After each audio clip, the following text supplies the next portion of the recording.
Hello everyone, स्वागत है आप सभी का पसंदीदा यूट्यूब चैनल रहा एजुकेशनल में। शिक्षा विभाग अपडेट में आज के मॉर्निंग न्यूज़पेपर से कई महत्वपूर्ण अपडेट को क्लैरिफाई करेंगे, जिसमें सबसे इंपॉर्टेंटली बात करेंगे टीजीटी पीजीटी भर्ती की।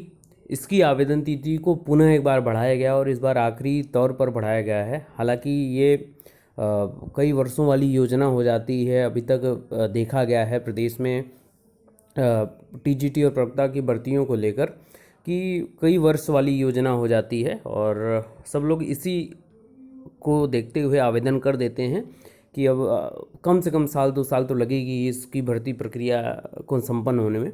तो जिस प्रकार से लेट लतीफ़ी हो रही है और फॉर्म भरने में जो दिक्कतें आ रही हैं, हालांकि लोगों ने खुले तौर पर अभ्यर्थियों ने आह्वान किया था कि अभी संभावना है कि इसको कुछ दिनों के लिए रोक दिया जाए और जैसे ही सारे माहौल सही हो जाते हैं, क्योंकि कोविड जैसी सिचुएशन है तो आवेदन कैसे कोई कर पाएगा, तो उसको लिहाजा देखते हुए डेट बढ़ाई गई है। सबसे इम्पोर्टेंट बात कि वेतन न मिलने से इलाज नहीं करवा पा रहे हैं शिक्षक और अब पेरोल के से ही अप्रैल का वेतन देने की तैयारी है शिक्षकों के। आचार संहिता के बाद जो मैंने बार बार बात बोली है आप लोगों को, वहीं हर जगह ये बात देखने को मिल रही है कि आचार संहिता के बाद ही, चाहे वो प्रमोशन की बात हो, नई भर्ती की बात हो, वेतन संबंधी बात हो, ट्रांसफ़र की बात हो, रिमेनिंग पदों पर काउंसलिंग की बात हो, कुछ भी बात हो, आचार संहिता समाप्त होते ही यानी 2 तारीख को मतगणना समाप्त हुई और उससे लेकर 14-15 दिन, जो मतलब मोटे मोटे तौर पर अगर मैं कहूँ तो 15-16 मई तक ये सारी चीज़ें, आचार संहिता का जो दौर है वो समाप्त होगा। और उसके बाद प्रमोशन, नई शिक्षक भर्ती, नई भर्तियां विभागों में, ट्रांसफ़र नीति, वेतन संबंधी बातचीत, तमाम अपडेट आपको देखने को मिलने लगेंगी। इसके अलावा 2 सबसे इम्पोर्टेंट बात कि 69 शिक्षक भर्ती में अगले महीने तक रिक्त पदों पर भर्ती की पूरी तैयारी है और आज उत्तर कुंजी मामले का आदेश आपको देखने को मिल जाएगा और उम्मीद है कि सब चीज़ें सही तरीके से आप लोगों को समक्ष आएँ। चलिए सारी अपडेट को क्लियरफाई कर लेते हैं। तो बात इसी अपडेट से प्रारंभ करते हैं। 15 तक बड़ी टीजीटी प्रवक्ता भर्ती के पंजीकरण की तिथि। आवेदन की गति धीमी होने की वजह से चयन बोर्ड ने चौथी बार बढ़ाई आवेदन की तिथि। उत्तर प्रदेश माध्यमिक शिक्षा सेवा चयन बोर्ड ने प्रदेश के सहायता प्राप्त माध्यमिक विद्यालयों के लिए टीजीटी एवं प्रवक्ता पदों के आवेदन की तिथि चौथी बार आगे बढ़ाई है। बोर्ड ने ऑनलाइन आवेदन के लिए पंजीकरण की तिथि 10 मई से बढ़ाकर 15 मई कर दी है। ऑनलाइन शुल्क जमा करने की 18 मई और फाइनल सबमिट करने की 20 मई तक बढ़ा दी गई है। चयन बोर्ड ने स्पष्ट किया कि 20 मई के बाद ऑनलाइन आवेदन सबमिट करने की तिथि में कोई बढ़ोतरी नहीं की जाएगी। कहा कि एनआईसी के पोर्टल के सही तरीके से काम नहीं करने की वजह से ऑनलाइन आवेदन के लिए पंजीकरण की तिथि 5 दिन आगे बढ़ाई गई है और इससे पहले चयन बोर्ड ने 8 अप्रैल को पंजीकरण की तिथि 11 अप्रैल से बढ़ाकर 21 अप्रैल कर दी और इसके बाद ऑनलाइन पंजीकरण की तिथि 21 अप्रैल से बढ़ाकर 5 मई कर दी और तीसरी बार पंजीकरण की तिथि बढ़ाकर 10 मई तक बढ़ाई गई थी और इस बार पुनः 15 मई तक लास्ट डेट है, आप रजिस्ट्रेशन कर सकते हैं। 18 मई तक आप पेमेंट कर सकते हैं और 20 मई तक आप फाइनल सबमिट कर सकते हैं। तो कम से कम इस चीज़ से आप कंप्लीट रहिए, फॉर्म फिलअप कर दीजिए और उसके बाद अपनी प्रिपरेशन लगातार जारी रखिए। इंपॉर्टेंट अपडेट है कि आचार संहिता के बाद पदोन्नति, तबादले और भर्तियों का इंतजार है सबको। शासन स्तर से वार्षिक स्थानांतरण नीति पर जल्द निर्णय की ज़रूरत।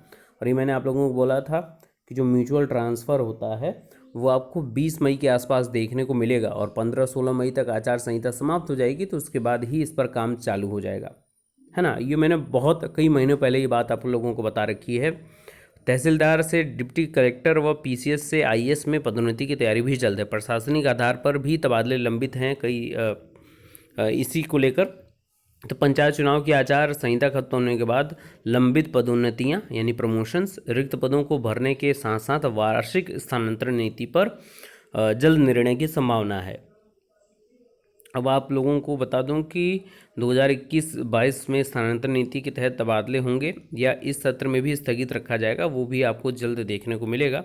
हालांकि उम्मीद है कि 20 मई के आसपास, जो हर वर्ष की ये बात होती है, तो 20 मई के आसपास आपको प्रमोशन या तबादले, ट्रांसफ़र, जो म्यूचुअल ट्रांसफ़र है जिले के भीतर और जिनका ट्रांसफ़र होगा जिले के बाहर अन्य प्रशासनिक अधिकारियों का, और शिक्षकों का जिले के भीतर म्यूचुअल ट्रांसफ़र जो है वो आपको जल्द देखने को मिल जाएगा। दूसरी इंपॉर्टेंट अपडेट, अब पेरोल मॉड्यूल से अप्रैल का वेतन देने की तैयारी है। बेसिक शिक्षा विभाग के 321 परिच्छेदी शिक्षकों और शिक्षणेतर कर्मचारियों को मिलेगा लाभ। ये पीलीभीत की न्यूज़ है। प्रत्येक जनपद में अब आपके मानव संपदा पोर्टल के जरिए मानव संपदा आईडी जो है आपका, उसमें जो पेरोल का जो एक सेक्शन दिया हुआ है, वहीं से आपको अब सारी चीज़ें अपना पेमेंट और सारी अपडेट वहीं पे देखने को मिलेगी। क्या क्या पेमेंट में रहा है, किस चीज़ का योग हुआ है और टोटल आपकी पेमेंट कितनी आई है, वो सारी चीज़ें अब आपको ऑनलाइन ही देखने को मिलेंगी और इसका लाभ कहीं ना कहीं आप सभी को देखने को मिलेगा। और जो लोग 31,000 के हों चाहे 36,000 के नवनियुक्त शिक्षक हों, कई जिलों में ये काम हो रहा है। और कल जो मीटिंग संपन्न हुई है वीडियो कॉन्फ्रेंसिंग, जिसमें आपके महानिदेशक स्कूली शिक्षा और प्रमुख जिलों के बीएसएस और सचिव विशेष शिक्षा परिषद ने ऑनलाइन मीटिंग अटेंड की। उसमें स्पष्ट तरीके से ट्रांसफ़र नीति पर, सत्यापन पर, वेतन पर और रिक्त पदों की काउंसलिंग पर, ये 4 प्रमुख चीज़ें, और ट्रांसफ़र जो शिक्षक आए हैं जिनकी स्लिप पहले से सैलरी स्लिप हो चुकी थी उन पर बातचीत की, और जो भ्रष्टाचारिता के अंतर्गत भ्रष्ट और कूट रचित दस्तावेज के जरिए एंटर पाए हैं उनको धरपकड़ के लिए ये सारी मीटिंग समाप्त हुई है। और उम्मीद है कि इसका कुछ न कुछ स्पष्टीकरण और कुछ अच्छी अपडेट आपको देखने को जल्द मिलने लगे। दूसरी इंपॉर्टेंट बात पर आइए बातचीत कर लेते हैं। वेतन मिलने से इलाज नहीं करवा पा रहे हैं शिक्षक, और तो वेतन न मिलने से इलाज नहीं करवा पा रहे हैं शिक्षक, तबादला पाए और नवनियुक्त शिक्षकों को 3 माह बाद भी नहीं मिला वेतन। और हताश परेशान शिक्षक विभाग के चक्कर लगाने को मजबूर हैं और एडी बेसिक को भेजी गई है शिकायत इस चीज़ की। तो अलग अलग लोगों की अलग अलग अपनी तकलीफ़ें हैं, और सत्यापन न होने से शिक्षकों का अधर में लटका है वेतन। यूनाइटेड टीचर एसोसिएशन ने नवनियुक्त शिक्षकों के अभिलेखों की जांच में देरी पर बेसिक शिक्षा मंत्री सतीश द्विवेदी और अपर मुख्य सचिव रेणुका कुमार को ज्ञापन भेजा है। इसके साथ ही महानिदेशक को भी पत्र लिखा है, और यूटा के प्रदेश अध्यक्ष राजेंद्र सिंह राठौर ने कहा कि 69,000 शिक्षक भर्ती के तहत नियुक्ति पाए शिक्षकों के अभिलेखों के सत्यापन की मांग की गई ताकि समय से वेतन उनको मिल सके। और यहाँ पर जो शिक्षिका हैं जो ट्रांसफ़र होकर गई थी, एलपीसी आने के बाद भी वेतन इनको नहीं मिला है, और परेशानी में शिक्षक हैं ही हाँ हर जगह।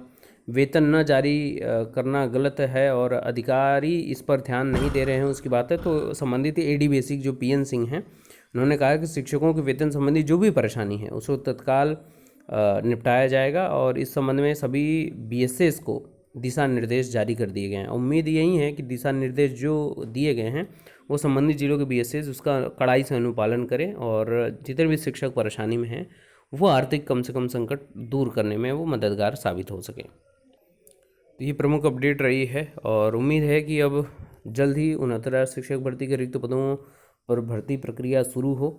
और मैंने ये आप लोगों को पहले से बोल रखा था कि जैसे ही चुनाव संपन्न हो जाते हैं, मतगणना कंप्लीट हो जाती है और जीत हार तय हो जाती है, जो भी चीज़ें हैं, तो उससे आचार संहिता तक ये सारी चीज़ें कंप्लीट होने के बाद आपको जल्द बड़ी बड़ी अपडेटें, चाहे आपकी भर्ती संबंधी बातचीत हो, काउंसलिंग संबंधी बात हो, सत्यापन संबंधी बात हो, ट्रांसफ़र संबंधी बात हो, प्रमोशन संबंधी बात हो, कुछ भी बातें हों वो जल्द आपको देखने को मिल जाएगी। और आज सभी को पता है कि आज उत्तर कुंजी का आदेश होगा, और ये आदेश काफ़ी ज़्यादा बहुप्रतीक्षित आदेश है, और उम्मीद है कि ये बहुप्रतीक्षित आदेश सबके लिए सुकून भरा रहे। और 10 बजे से आप लोगों को पता है एडिशनल लिस्ट में मेंशन है 39 नंबर कोर्ट में, तो जल्दी आपको सारी अपडेट देखने को मिल जाएगी। बाकी की लेटेस्ट अपडेट के लिए बने रहिए। Best of luck, thank you so much.